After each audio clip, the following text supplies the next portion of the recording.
Bienvenue au JESFC 2026, je suis le docteur Montségu, je suis cardiologue interventionnel, je travaille à Lyon et je suis ravi d'accueillir sur le plateau aujourd'hui Guillaume Kella de Nîmes, cardiologue interventionnel, pour débattre autour d'une vraie problématique du patient coronarien stenté qui doit bénéficier d'une chirurgie.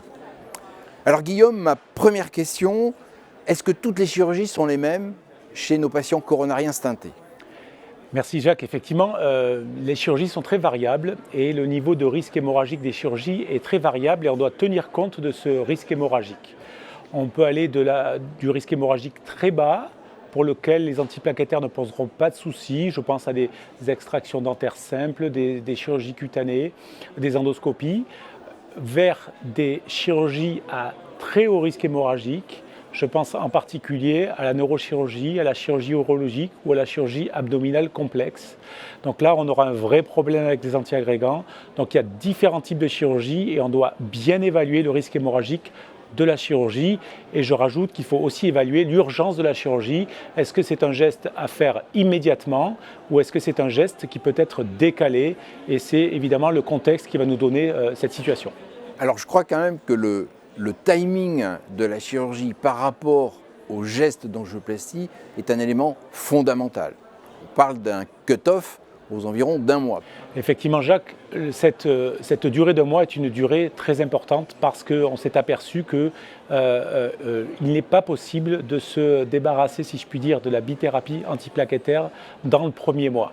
Arrêter l'inhibiteur P2Y12 pendant le premier mois expose le patient à un risque ischémique élevé et deux études ont montré en 2024 et 2025, STOP-DAP 3 et NeoMindset, qu'il y avait un surrisque de thrombose de stent.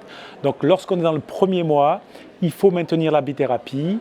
Donc si la chirurgie est obligatoire, il va falloir la faire, mais dans des conditions difficiles. Ça va être un malade qui va être hospitalisé dans un service de cardiologie interventionnelle proche d'un service de cardio interventionnel. Et parfois, il faudra arrêter le traitement avec parfois des relais intraveineux. On est sur des situations qui restent rares, complexes, avec une évaluation multidisciplinaire. Alors Guillaume, on a vu avant un mois, c'est simple, et quid après un mois ? Alors effectivement, Jacques, après un mois, on est un petit peu plus confortable car on va pouvoir, dans l'immense majorité des cas, arrêter la bithérapie et poursuivre l'aspirine seule. Et la majorité des chirurgies sont faisables sous aspirine. Bien sûr, il n'y aura pas d'intérêt à être trop proche de l'angioplastie coronaire si l'opération peut être décalée, si elle n'est pas du tout urgente. Mais globalement, après un mois, ça sera beaucoup plus simple. Et pour quelle raison? Car on a amélioré la qualité à la fois technique des stents, leur épaisseur de maille, leur qualité technique, mais aussi les qualités d'implantation, si bien qu'on peut se séparer de la bithérapie un mois après angioplastie, dans le contexte stable et instable, que le patient soit à risque hémorragique élevé ou à bas risque hémorragique. Donc si on résume un petit peu la situation, avant un mois, difficile de faire quoi que ce soit. Après un mois, les choses sont un petit peu plus simples parce qu'effectivement, on peut se passer de l'inhibition plaquettaire par le P2Y12 et de garder le patient uniquement sous aspirine. Chez le patient pour lequel la chirurgie sera impossible, c'est le cas de la neurochirurgie, on prendra le risque d'opérer ce patient en ayant arrêté la bithérapie antiagrégante plaquettaire complètement. Mais le préalable, c'est de bien définir le type chirurgical, la nature du geste chirurgical. Est-il vraiment urgent ou pas? Dès l'instant qu'il n'est pas urgent, on va prendre le temps de se mettre à plus d'un mois pour la sécurité du patient.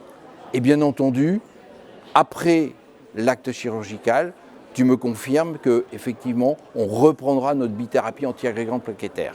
Alors évidemment, il faudra reprendre le traitement, mono ou bithérapie en fonction d'où on se place par rapport à l'angioplastie. Est-ce qu'on est proche du premier mois ou est-ce qu'on est un peu plus loin? Ça va dépendre aussi, toujours pareil, du risque hémorragique de l'intervention, comment le post-opératoire s'est passé. Donc ça va être variable en fonction des...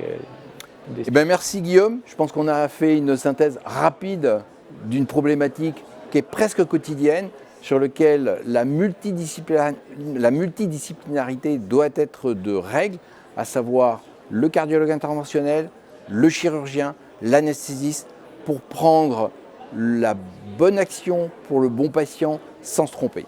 Je te remercie. Merci Jacques.